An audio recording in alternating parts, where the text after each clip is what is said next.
Okay, last time you were here, you and some other folks were kind of optimistic about what was on the horizon. Has St. Louis changed in, say, the last 6 months to a year when we're talking about entrepreneurship? Yeah, so there's not been any sort of radical change, but there's been a continuous improvement, not just in the last year, but over the last 5 years. So we have more systems, we have more entrepreneurs, we have more companies that are getting closer to, bigger valuations. So the whole ecosystem is coming back.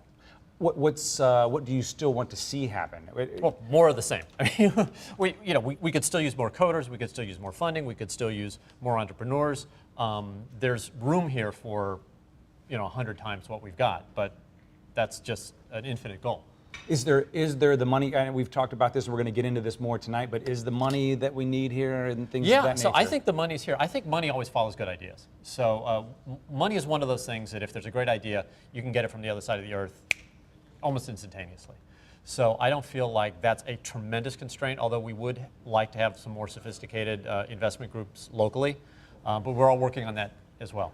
I've heard you talk to non-entrepreneur groups, if you will, like realtors or other people like that. And what are the marching orders for the rest of us? What do you want to see St. Louis as a region doing when it pertains to entrepreneurship? So I like seeing stuff built. So that segment before on the tax, I wasn't familiar with the details of it, but I'm for it. I mean, I'm basically, if you're going to build stuff and I have to pay a little bit to get that stuff built, I think that's probably good. So in general, what I'd like to see are anybody trying to solve a problem that they think is important to them. So if it's a social problem, if it's a business problem, if it's a health problem, they should just tackle that problem, and that's what makes the world thrive.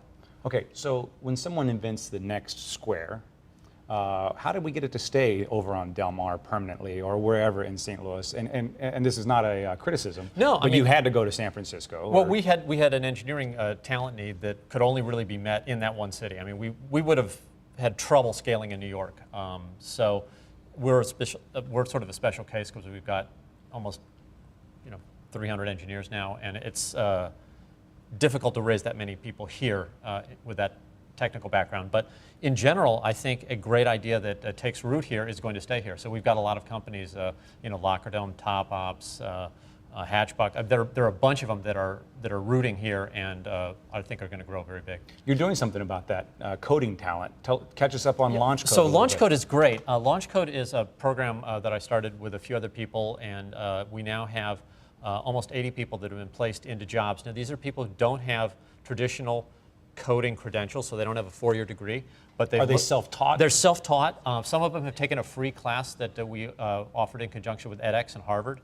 And we actually just last week placed the first guy who didn't know how to code. He was stocking shelves at Trader Joe's.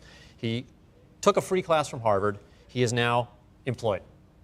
And he's taken that path in less than 6 months. And that's open to everybody, and it's free. So that's what LaunchCode is doing. And you've branched off a little bit. You're focusing on women as well. Is that right? You're kind of branching out a little bit? Yes. So that was amazing. Colleen, who actually works for Cultivation Capital, missed the first Harvard class, and she said, "Jim, I want to take the class.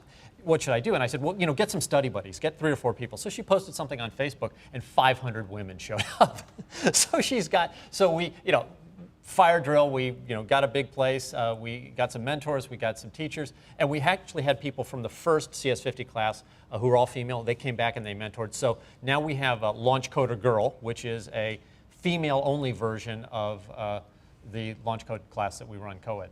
And people are taking notice around the country. I've heard you talk about you may franchise this program out to other cities, but you have a plan to make people want to still come to St. Louis. Anything going on in that front? Well, so there are some plans to bring LaunchCode to the world. Actually, we've been speaking with people overseas as well. So it's a worldwide need, and I think we'll eventually need a worldwide solution. But right now, what we're doing is we're trying to make the model work perfectly in St. Louis. Once we've got that, then we'll clone it. Probably Boston, probably Miami. There are a bunch of cities that want us, but we're not going to go until we have something that's great. One of the things we're hoping to do is offer housing to people who want to move to St. Louis and participate in LaunchCode. And we're still working on ways to make that happen. We'd like it to be cool housing. We'd like it to be, sort of communal. But right now, it's still too early to say that it's going to happen. We have a little something called Arch Grants. I know you're familiar Yes, with. I was there this afternoon. And well, we have some of the winners on tonight's show. Yeah, it's great. Impart some wisdom to our next round of guests. Get back to work. I mean, get out of here. Go work. I mean, What are you waiting for? Your segment's over. Out. There. It's all about hustle. No, look, I mean, you know, you got these launch windows that are very, very narrow if you're a startup, and you take advantage of every moment.